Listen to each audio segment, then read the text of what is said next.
Ćao, dobrodošli na kanal Tehnomanijak. Dugo nismo pričali o telefonima, pa hajmo da tu nepravdu ispravimo. Xiaomi je jedan od najpopularnijih brendova na našem tržištu, ali da li njihov prošlogodišnji budžetski model Xiaomi Mi A3 vredi sredinom 2020. godine? Po ceni od 160 evra za ovaj telefon Xiaomi nudi ekran od 6 inča sa implementiranim čitačem otiska prsta, 3 kamere, selfie kameru od 32 megapiksela, bateriju od 4000 mAh i također nudi Android One, odnosno čistokrvno Android iskustvo. No, da li i pored ovih dobrih performansi po ovoj ceni vredi kupiti ovaj telefon pored aktualne ponude telefona? Pogledajte u nekoliko narednih minuta.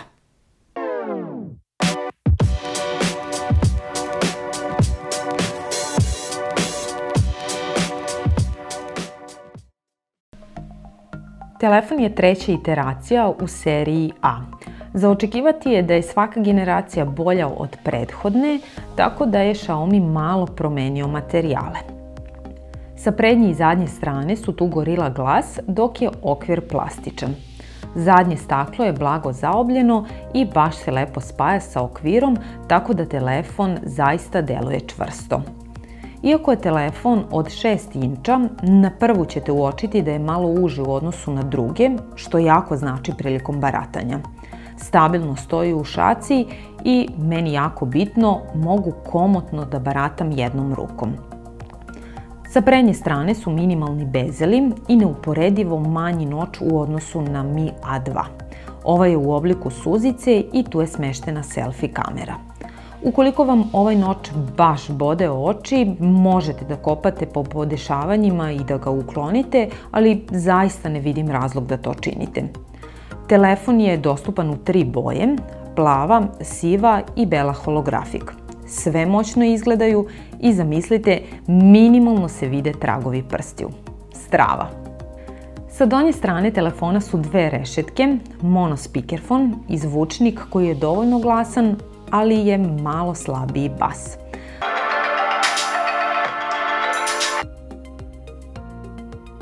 Za pohvalu je što telefon ima 3,5 mm konektor za slušalice koji je smešten sa gornje strane telefona i njegova pozicija mi se baš kao i kod 9T Pro uopšte ne dopada.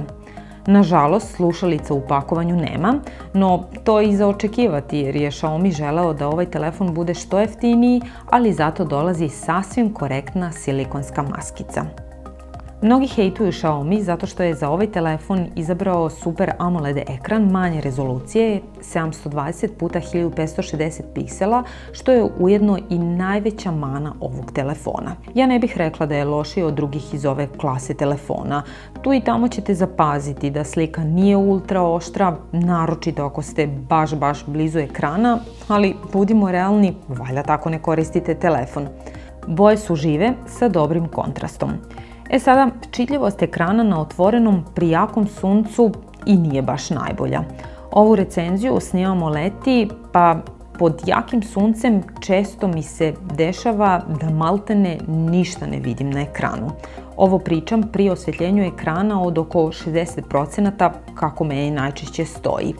Tek kada napolju postavim osvjetljenje na 100%, situacija je itekako bolja, ali sa druge strane, sa ovakvim osvjetljenjem ja zaista ne mogu da koristim telefon unutra, a automatsko prilagođavanje ne radi kako bih ja očekivala. Sa ovako velikim osvjetljenjem, posle nekoliko sati me bez preterivanja glava otkida. No, s obzirom da telefon ima ravan ekran sa Gorilla Glass zaštitom, implementiranim čitačem otiska prsta ispod njega, po ovoj ceni odsustvo Full HD rezolucije ja ovom telefonu i ne bih baš mnogo zamerila. Kako je razmak između A2 i A3 bio godinu dana, očekivao se veći skok u odnosu na Snapdragon 600 chipset koji je u Mi A2. Xiaomi se odlučio za Snapdragon 655, što ne predstavlja neki veliki napredak u performansama, ali je dovoljan da telefon fluidnije radi i naravno postignuta su poboljšanja u pogledu postprocesiranja fotografija. Od memorije tu je 4 GB RAM-a i 64 GB interne memorije. Ima hibridni slot te možete birati između dual SIM ili ekstra skladištenog prostora. Inače postoji i opcija sa 128 GB skladištenog prostora. Sve u svemu telefon fluidno, brzo radi i sredinom 2020. Čak se iznenađujuće dobro snalazi sa igrama, tako da za svega 160 € možete ovaj telefon koristiti i za pokoju igru tu i tamo. Mi A3 je bio prvi Android One telefon koji ima 3 kamere. Tu su glavna Sony od 48 megapiksela, 8 megapiksela ultraširokougaona i senzor dubine od 2 megapiksela. Ima fazni fokus i nema optičku stabilizaciju, ali snima 4K video zapise. Jedna od retkih aplikacija na telefonu koja nije Googleova jeste aplikacija za kameru. Naravno, možete skarabudžiti i Google Cam da radi na ovom telefonu. Podržan je AI koji možete isključiti ili uključiti, a on će automatski prepoznati tip scene koji snimate i prilagoditi parametre.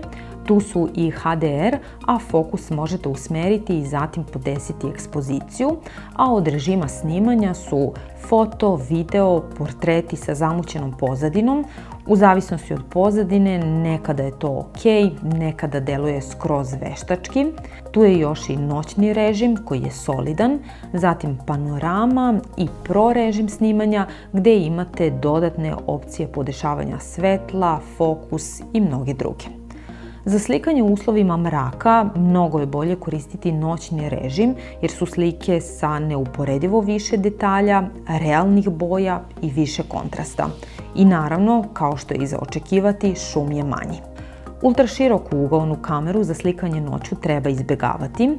Slike deluju veštački, previše šuma, tamne i previše ublažene ivice. Sve u svemu, fotografije su oštre, sa puno detalja i sa dovoljno kontrasta. Selfie kamera od 32 megapiksela je korektna, mnogo su realniji selfiji sa puno detalja kada je uključen HDR. Igrala sam se malo i sa filterima koje nudi A3 i iskreno onako. Za moj ukus popravljeni selfiji su preagresivni, to jest verovatno je potrebno malo više vremena da bih našla prihvatljivu dozu za svaku opciju. Od bezbedonosnih mera tu su čitač otiska prsta, prepoznavanje lica i PIN. Iskreno, prepoznavanje lica na ovom telefonu nisam baš često koristila. Ok radi, brzo je prepoznavanje, ali kako možete vidjeti i u samoj aplikaciji ovakav način bezbednosti i nije baš najpouzdaniji, ali ima potencijala. Na primjer, ukoliko su oči zatvorene, ne može se izvršiti prepoznavanje. To znači da niko ne može da uperi u vas telefon dok spavate, da bi se otključao telefon, i također prepoznavanje ne radi ukoliko nosite naočare za sunce. Što se tiče očitavanja otiska prsta, zadovoljavajuće brzine i prolazi u preko 90% slučajeva iz prve. Kao što rekoh, čitač je implementiran ispod ekrana i iskreno meni je ovo najzgodnije i najlogičnije mesto. Ne volim telefone koji imaju čitač na boku ili leđima. Do sada sam isprobala nekoliko Xiaomi telefona i moram priznati da imaju strava baterije. Mi 3 ima bateriju od 4300 mAh, što je drastično poboljšanje u odnosu na A2 koji ima 3000 mAh. Baterije zaista traju dugo i može vam se lako desiti da bukvalno zaboravite kada ste posljednji put punili telefon. To je kod A3 pre svega rezultat ne samo povećanja kapaciteta baterije, već već i nešto niže rezolucije ekrana. Što se tiče punjenja, telefon nema podršku za bežično punjenje, što je i očekivano u ovom cenovnom rangu. Ima Quick Charge 3.0 od 18 W, ali takav punjač ćete trebati da dokupite jer u pakovanju dolazi punjač od 10 W. Nema NFC podrške, što znači da ne postoji mogućnost beskontaktnog plaćanja, ali postoji Air Blaster, što znači da možete upravljati uređajima putem telefona. Aplikaciju ćete ipak morati sami da preuzmete, pošto po defaultu nije instalirana, ali posjeduje presete za nekoliko desetina hiljada uređaja. Ovaj model ne dolazi sa standardnim Xiaomi-evim MIUI korisničkim interfejsom, već sa Android One. Jedna od najvećih prednosti pokretanja čiste verzije Androida je brzina kojom se ažuriranja izvode. Android One telefoni uvek su najbolji za bezbedonosne zakrpe, nove funkcije i ažuriranja operativnog sistema. Zagarantovane su bezbedonosne ispravke 3 godine nakon objavljivanja, što se sigurno ne može reći za sve telefone srednjeg ranga. Sve ovo lepo na papiru, ali ovaj telefon je Android 10 dobio sa velikim zakašnjenjem. Naime, Xiaomi je u više navrata povlačio ažuriranja zbog velike količine bagova. Baš u vreme snimanja ove recenzije stiže i vest da Xiaomi odustaje od Android One programa, što znači da neće biti A4 modela. Razlog tome mogu biti problemi sa ažuriranjima, ali i prosto fokus na razvoj MIUI korisničkog interfejsa koji je uzgred odličan. Definitivno će Xiaomi ovim potezom izgubiti jedan deo korisnika koji žele čisto Android iskustvo. Inače, kako izgleda Xiaomi-ev MIUI korisnički interfejs, koliko je pregledan, koliko je funkcionalan, možete pogledati u našoj recenziji o 9T Pro modelu. Sada, da se vratimo na samu suštinu. Da li Mi A3 vredi cene od oko 160 € sredinom 2020. godine? Po ovoj ceni možete naći mnogo modela, na primjer Galaxy A01, zatim Mi 8 Lite koji je iskreno veći, ima manji kapacitet baterije, nešto slabije kamere. Zatim po ovoj ceni možete pronaći i Honor 10 Lite koji je ponovo u nekim kategorijama bolji, u nekim slabiji od A3. Sve u svemu u ovom cenovnom rangu ima jako puno modela koji ćete vi izabrati, pa to zavisi od vašeg ukusa i vaših potreba. Zašto sam se ja odlučila i ovaj put za Xiaomi? Pa zato što se pokazalo sa mnogim modelima da Xiaomi ima najbolji odnos kvaliteta i cene. Mi A3 je brz, pouzdan, ima veliki kapacitet baterije, ne greje se, jednostavno vredi svaki dinar, čak i sredinom 2020. godine. I naravno da, pokazalo se i sa ovim telefonom da je odnos cene i kvaliteta realan. Također, ukoliko želite da isprobate Xiaomi telefon sa Android One operativnim sistemom, ovo vam je posljednja šansa, pošto A4 neće biti. Pišite mi u komentarima vaše predloge za telefone koje bismo trebali da isprobamo. Naravno, pitajte sve vezano za A3 što vas interesuje, možda sam propustila nešto, a mi se vidimo uskoro. Veliki pozdrav! Ćao!